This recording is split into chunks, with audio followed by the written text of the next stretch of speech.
पन्ना धाय के बलिदान की कहानी। चित्तौड़गढ़ के इतिहास में जहाँ पद्मिनी के जौहर की अमर गाथाएं, मीरा के भक्तिपूर्ण गीत गूंजते हैं, वहीं पन्ना धाय जैसी मामूली स्त्री की स्वामी भक्ति की कहानी भी अपना अलग स्थान रखती है। बात तब की है जब चित्तौड़गढ़ का किला आंतरिक विरोध व षड्यंत्रों में जल रहा था। मेवाड़ का भावी राणा उदय सिंह किशोर हो रहा था। तभी उदय सिंह के पिता के चचेरे भाई बनवीर ने एक षड्यंत्र रचकर उदय सिंह के पिता की हत्या महल में ही करवा दी तथा उदय सिंह को मारने का अवसर ढूंढने लगा। उदय सिंह की माता को संशय हुआ तथा उन्होंने उदय सिंह को अपनी खास दासी व उदय सिंह की धाय पन्ना को सौंप कर कहा कि पन्ना, अब यह राजमहल व चित्तौड़ का किला इस लायक नहीं रहा कि मेरे पुत्र तथा मेवाड़ के भावी राणा की रक्षा कर सके। तुम इसे अपने साथ ले जा और किसी तरह कुंभलगढ़ भिजवा दे। पन्ना धाय राणा सांगा के पुत्र राणा उदय सिंह की धाय माँ थी। पन्ना धाय किसी राज परिवार की सदस्य नहीं थी। अपना सर्वस्व स्वामी को अर्पण करने वाली वीरांगना पन्ना धाय का जन्म कमेरी गांव में हुआ था। राणा सांगा के पुत्र उदय सिंह को माँ के स्थान पर दूध पिलाने के कारण पन्ना धाय माँ कहलाई थी। पन्ना का पुत्र चंदन और राजकुमार उदय सिंह साथ साथ बड़े हुए थे। उदय सिंह को पन्ना ने अपने पुत्र के समान पाला था। पन्ना धाय ने उदय सिंह की मां रानी कर्मावती के सामूहिक आत्म बलिदान द्वारा स्वर्गारोहण पर बालक की परवरिश करने का दायित्व संभाला था। पन्ना ने पूरी लगन से बालक की परवरिश और सुरक्षा की। पन्ना चित्तौड़ के कुंभा महल में रहती थी। चित्तौड़ का शासक दासी का पुत्र बनवीर बनना चाहता था। उसने राणा के वंशजों को एक एक कर मार डाला।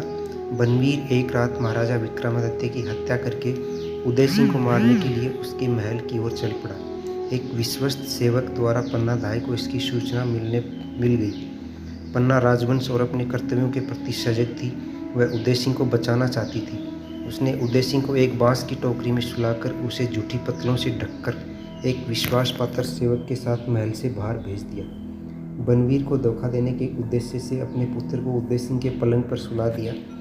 बनवीर रक्त रंजित तलवार के लिए उदय सिंह के कक्ष में आया और उसके बारे में पूछा। पन्ना धाय ने उदय सिंह के पलंग की ओर संकेत किया जिस पर उसका पुत्र सोया हुआ था। बनवीर ने पन्ना के पुत्र को उदय सिंह समझकर मार डाला। पन्ना अपनी आंखों के सामने अपने पुत्र के वध को अविचलित रूप से देखती रही। बनवीर को पता न लगे इसलिए वह आंसू भी नहीं बहा पाई। बनवीर के जाने के बाद अपने मृत पुत्र की लाश को चूमकर राजकुमार को सुरक्षित स्थान पर ले जाने के लिए निकल पड़ी। स्वामी भक्त वीरांगना पन्ना धाय धन्य है जिसने अपने कर्तव्य पूर्ति में अपनी आंखों के तारे का बलिदान देकर मेवाड़ राजवंश को बचाया। पुत्र की मृत्यु के बाद पन्ना उदय सिंह को लेकर बहुत दिनों तक सत्ता शरण के लिए भटकती रही, पर दुष्ट बनवीर के खतरे के डर से कई राजकुल जिन्हें पन्ना धाय को आश्रय देना चाहिए था, उन्होंने पन्ना को आश्रय नहीं दिया। पन्ना जगह जगह राजद्रोहियों से बसती कतराती तथा स्वामी भक्त प्रतीत होने वाले प्रजाजनों के सामने अपने को जाहिर करती भटकती रही। कुंभलगढ़ में उसे यह जाने बिना कि उसकी भव्य तवेता क्या है शरण मिल गई। उदय सिंह किलेदार का भांजा बनकर बड़ा हुआ। 13 वर्ष की आयु में मेवाड़ी उमराव ने उदय सिंह को अपना राजा स्वीकार कर लिया और राज्याभिषेक कर दिया। दोस्तों, कहानी यहीं समाप्त होती है। कमेंट्स करके ज़रूर लिखिए, सब्सक्राइब कीजिए।